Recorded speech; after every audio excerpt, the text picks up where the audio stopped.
Assalamualaikum warahmatullahi wabarakatuh. Saya Widya Saraswati, NIM 19650044 dari kelas B. Nah, di sini saya akan menjelaskan mengenai UTS Data Science. Terdapat 3 soal. Soal yang pertama yaitu ada 10 nama bunga yang telah diuji untuk beberapa penyaringan. Hasilnya ditampilkan dalam tabel. X, intensitas gen X, dan Y adalah intensitas gen Y. Gen Y adalah hasil dari beberapa proses gen X. Yang kedua, jika anggrek dengan X sama dengan 9 ditambahkan ke grup, temukan nilai Y-nya. Yang ketiga, kelompokkan bunga yang memiliki kemiripan terdekat menjadi 4 kelompok. Yang keempat, memberikan penjelasan atau pengetahuan tentang kelompok tersebut itu merupakan tanda bonus. Langsung saja, ini merupakan data-data dari bunga yang sudah disediakan, terdapat data gen X dan juga gen Y.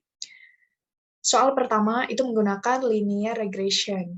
Langkah-langkahnya menentukan tujuan, kemudian yang kedua mengidentifikasi variabel faktor penyebab dan akibat, yang ketiga melakukan pengumpulan data, yang keempat menghitung X kuadrat, Y kuadrat, dan juga XY, dan total dari masing-masing, yang kelima menghitung A dan B berdasarkan rumus, yang keenam membuat model persamaan regresi, yang ketujuh melakukan prediksi atau peramalan terhadap variabel faktor penyebab atau akibat. Yang pertama yaitu penyelesaian. Tujuannya apa sih? Nah, tujuannya itu untuk memprediksi pengaruh gen X oleh gen Y pada nama bunga yang sudah diuji. Kemudian variabel penyebabnya itu gen X, variabel akibatnya gen Y. Kemudian pengumpulan data, ini karena data-datanya sudah disediakan. Kemudian menghitung X kuadrat, Y kuadrat, XY, dan total dari masing-masing. Nah, di sini XY-nya sudah ada, kita tinggal hitung X kuadrat, Y kuadrat, dan juga XY-nya.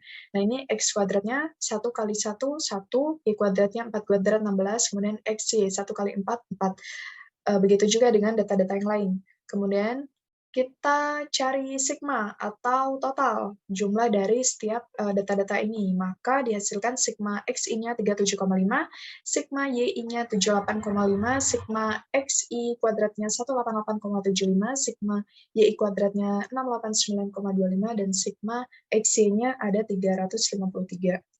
Nah, kemudian kita menghitung A dan B berdasarkan rumus regresi linear sederhana. Nah, berdasarkan sigma-sigma tadi, kita langsung masukkan saja ke dalam rumus. Maka dihasilkan nilai A-nya yaitu 3,2818, kemudian nilai B-nya yaitu 1,2181. Kemudian, jika sudah ketemu A dan B-nya, kita membuat model persamaan regresinya. Modelnya yaitu Y sama dengan A plus BX. Kita masukkan A-nya 3,2818 ditambah 1,2181X. Kemudian langkah selanjutnya yaitu melakukan prediksi atau peramalan terhadap variabel faktor penyebab dan atau akibat. Nah, kita lakukan prediksi ini pada soal nomor 2. Nah, jika kita sudah melakukan prediksi ini pada soal nomor 2, lalu data-datanya ini kita menggunakan clustering, K-means. Nah, langsung saja, pada soal nomor 1 tadi kita sudah mendapatkan persamaan regresinya yaitu 3,2818 ditambah 1,2181X. Nah, ini di soal diketahui X-nya itu 9. Langsung saja kita masukkan X-nya 9. Maka hasil yang didapat adalah 14,24. Kita masukkan dalam tabel anggrek dengan gen X-nya 9, maka gen Y-nya ini kita bulatkan menjadi 14. Nah, ini langkah-langkah dalam clustering atau K-means, yaitu yang pertama inisialisasi, kemudian menghitung jarak antara centroid dengan data, yang ketiga mengelompokkan data berdasarkan cluster, yang keempat menentukan atau update centroid, yang kelima menghitung kembali jarak, dan keenam mengulangi langkah keempat dan kelima sampai menghasilkan cluster yang konverseri atau sama. Nah, ini kita melakukan inisialisasi, menentukan banyak klasternya. Di sini saya menentukan 4 klaster dengan nilai awal centroid, C1-nya dengan X 1,5 dan Y-nya 5, kemudian C2-nya 3 dengan 7,5, C3-nya 5 dan 9, dan C4-nya 8 dengan 13. Kemudian langkah kedua yaitu menghitung jarak antara centroid dengan data. Nah, ini sudah kita menghitung jaraknya. Di sini saya menggunakan Excel. Kemudian kita cari jarak yang terdekatnya. Kemudian kita melakukan kondisi jika jarak terdekat ini sama dengan C1, maka nilainya 1. Jika jarak terdekat sama dengan C2, maka nilainya 2. Jika jarak terdekat sama dengan C3, maka nilainya 3. Jika jarak terdekat ini sama dengan C4, maka nilainya 4. Maka dihasilkan klaster yang akan diikuti oleh data-data ini. Maka klasternya sudah ada ini. Kemudian WCV ini dari jarak terdekat pangkat 2. Maka dihasilkan ini, kemudian kita total WCV-nya. Kemudian kita melakukan iterasi 1. Iterasi 1 dengan BCV. BCV ini dari perbandingan dari centroid. Centroid, misalkan C1 dengan C2, kemudian C1 dengan C3, C1 dengan C4, ditambah dengan perbandingan C2 dengan C3, C2 dengan C4, kemudian ditambah dengan C3 dan C4, maka dihasilkan BCV. Kemudian BCV-nya ini 8,75, kemudian rasio. Rasionya ini kita dapatkan dari BCV dibagi dengan WCV, yaitu didapatkan nilai 1,04. Nah, kemudian kita mengelompokkan data berdasarkan klaster. Nah, ini klaster 1 ada ini mawar, bakung, tulip. Kemudian klaster 2 krisan, anemon, bunga matahari, daffodil. Klaster 3 anyelir dan klaster 4 fresia, popi, anggrek. Nah, kemudian kita menentukan atau update centroid.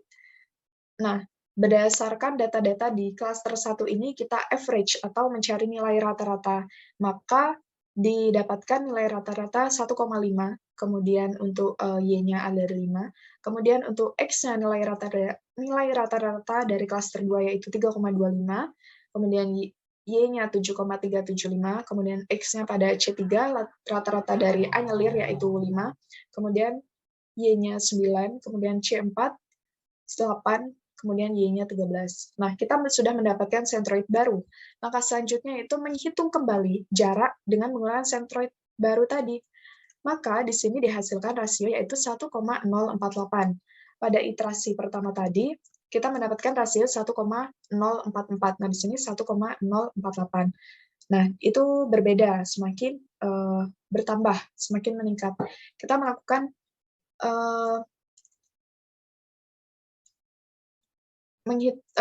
menentukan ini, update centroid.